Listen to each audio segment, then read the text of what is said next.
Hi everybody, it's Dr. Chabot, and in this video we are going to start learning about the idea of the electric field, which is a very fundamental concept throughout this semester and also through all of physics. So to understand it and the idea of a field in general, we're going to start with talking about gravity to give us something that we are familiar with. So let's recall gravity, and specifically we're going to think about gravity and we're going to start talking about it near the surface of the Earth.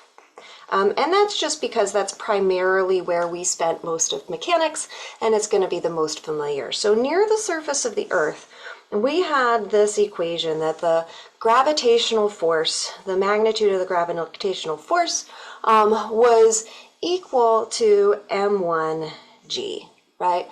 This was a force very clearly on a mass. So it's a force on a mass, and it was a force on m1. And it was different, right, for every m1. And that's pretty obvious, right, because this force of gravity is actually the weight, right, and a hammer has a different weight than a feather. And so because it changes for every force, because the force changes for every object, that can get kind of clunky. It can be hard to talk about a whole space because in order to visualize that space, you need to have imagined a mass there and to talk about the forces on any hypothetical mass that might exist. And the forces are going to be different at some location in space depending on what mass you put there. So what we can do is we can define. So it's different for each mass. So what we can do is we can define a useful quantity. And a useful quantity that we can define is if we take out this mass dependence. So if we define the force divided by this mass, we take out that dependence on mass, and we can then just talk about the force that would exist on a mass if we divide by the mass. And so this is actually the gravitational field. So this is the idea of a field. So the gravitational field, and again this is the field near the surface of the Earth, if we use our Fg equals m1g. But this is the idea of the field, is that we're taking the force, which depends on whatever objects we're putting in that space. And we don't like that it depends on the type of object we put in the space. And so we then divide out that dependence, and we end up with this useful quantity that is called the field, which then can describe the entire space. So if we then say here, and we're again near the surface of the Earth, so we're all flat earthers, even though we don't want to be, and near the surface of the Earth, it has some mass to it, right? And so that Earth mass is what we're calling our source. That is going to be the source of our gravitational field.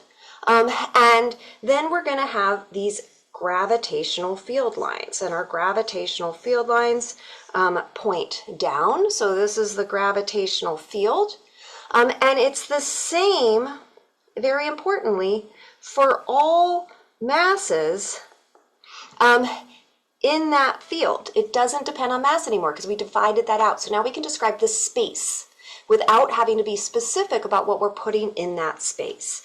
And then if I did put something in that space, like say a mass, then the mass would experience a force that was parallel to the electric field. So this would be like our gravitational field. Let's say capital G is problematic, but let's just call this, I'll just call this the field here.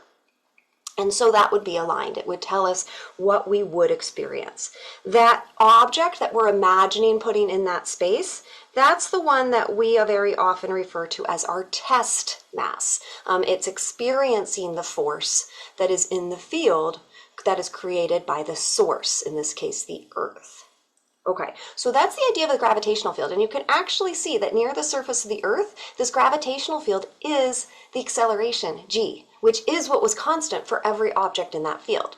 We didn't define that specifically in mechanics because it wasn't necessary. We'll see that here in electric and electrostatics that it is necessary.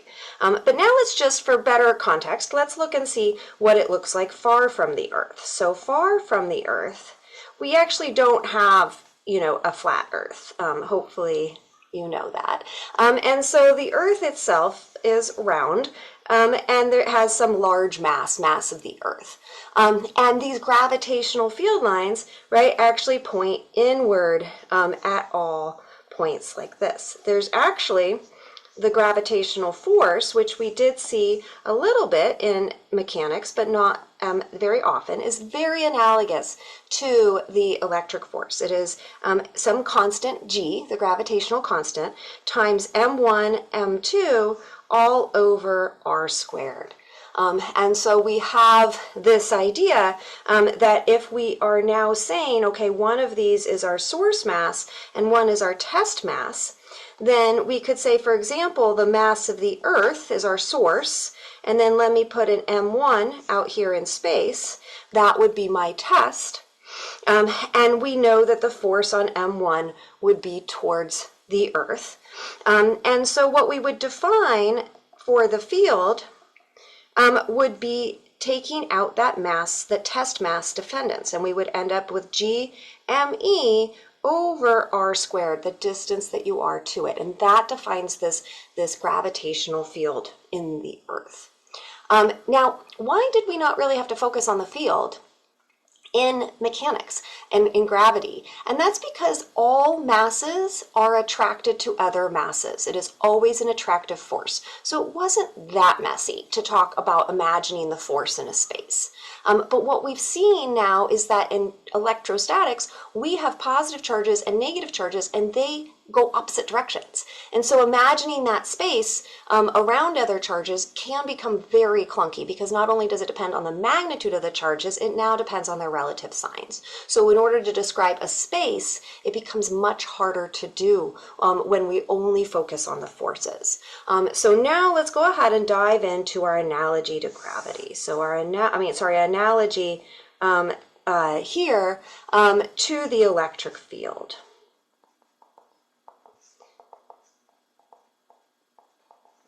And in this case, right, we know that F sub E is the force on a charge Q, right? And that's on the force on a charge, say Q1, from another charge Q2. Right? We could write this out for point charges, and we'll do that in a second. But we would then have here the idea that it's a force between charges. And so we pick one to be our source, and we pick the other to be our test, just to sort of talk about it. So let's say Fe is the force on charge 1 from Q2. Q2 would be our source.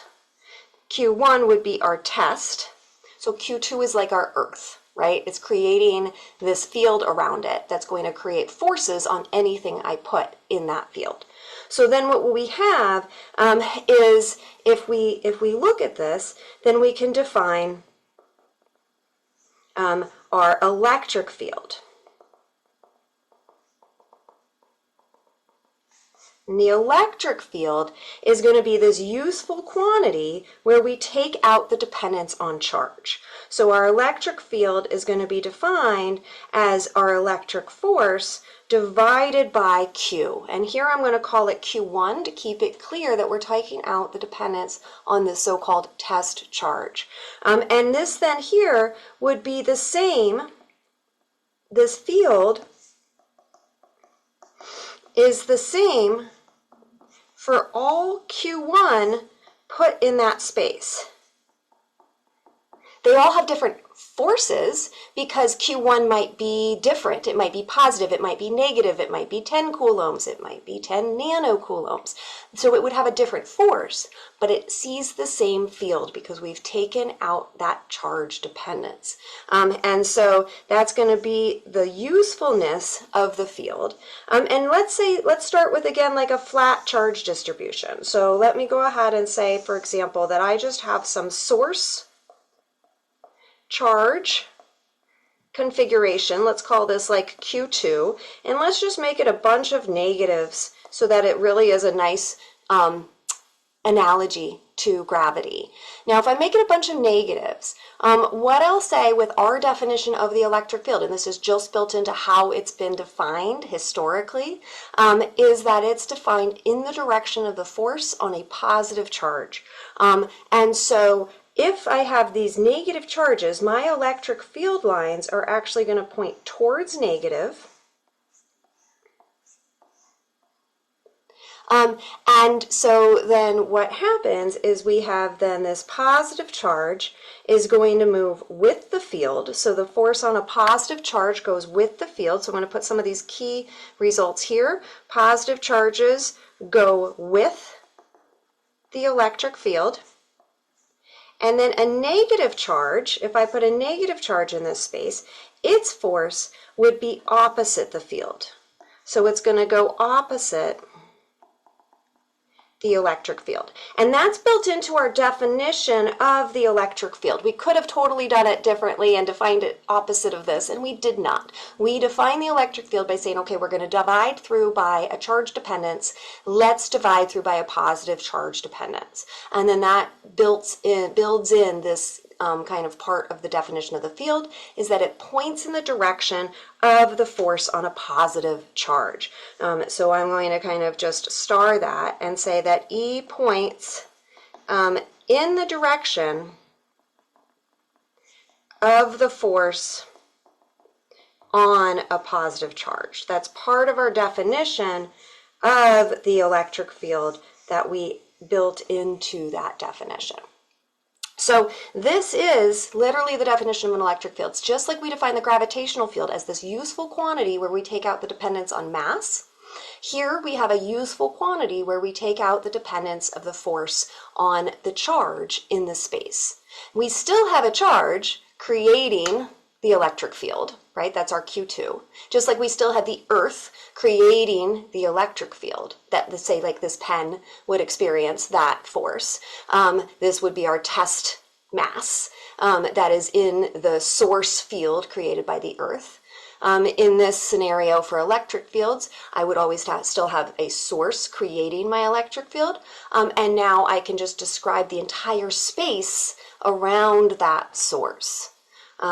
Okay, so if I then zoom out, right, if I go then far away, or if I just look at, say, point charges,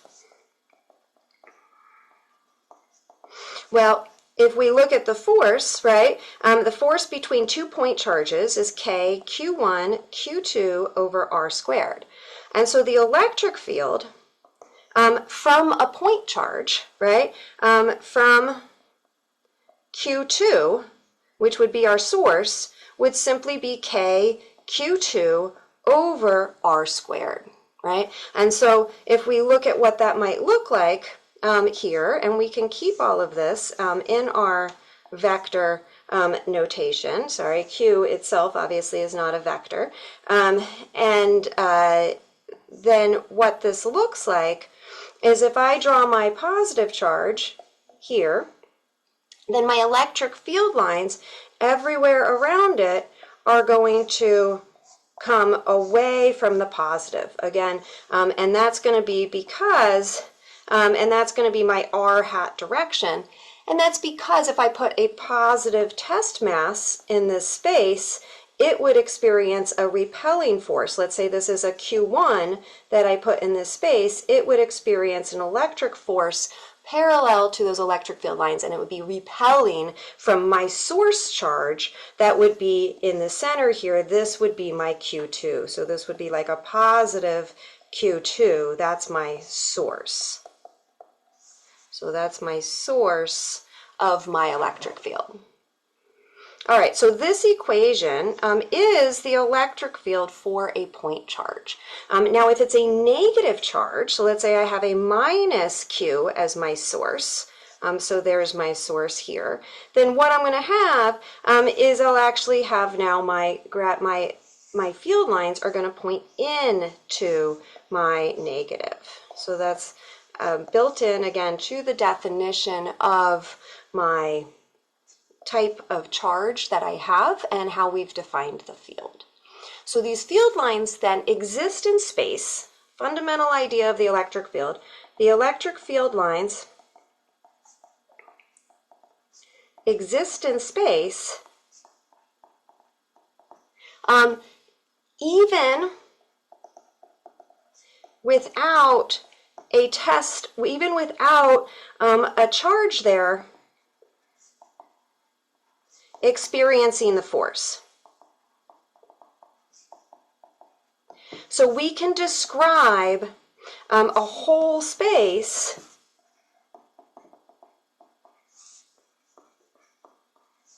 very elegantly.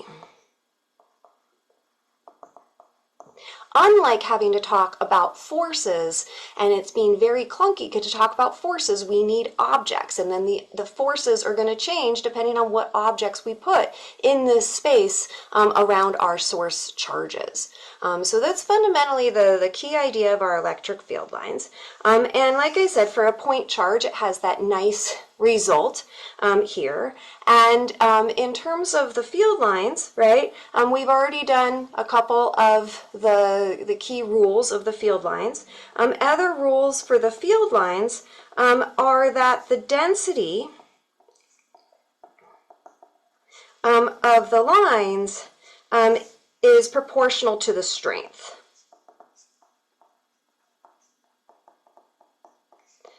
Of the field at that location.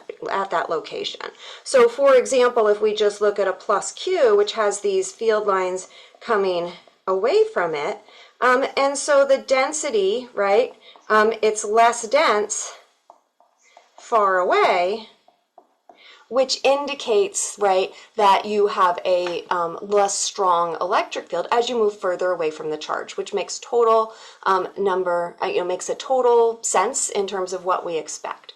And then another one is that if you have, say, lines that curve, and we'll start to look at situations where, let's say I have a plus Q and then a minus Q near each other, and if we draw these field lines, right, then I would have a positive charges would kind of move along these paths, right, as we go around like that, and we'll have neater kind of versions of these coming in, but that might be my electric field in this scenario. And if I was looking at a single point here, then at a single point, my electric field is simply tangent to these lines at any given point. So the electric field is tangent to the field lines at each point. So very often the electric field lines are drawn as continuous curves, and again at any given point the electric field at that point would be tangent to that line. And so we have kind of this visual representation now of a space without having to put all of these test charges here. So I would have to have like a third charge over here, like a test charge that I'm putting in this space that I would then picture the force on in order to talk about that whole space if we were trying to describe forces. But I don't have to with fields. I can just say this is the field. I'm describing what the forces would be if I put something in that field. Okay, so I hope that this video helped introduce this idea of a field. Basically, when you think about a field, you are thinking about forces. So the fields give you insight into what the forces in a space would be, whether or not that's a gravitational field or an electric field, or down the road we'll learn about magnetic fields.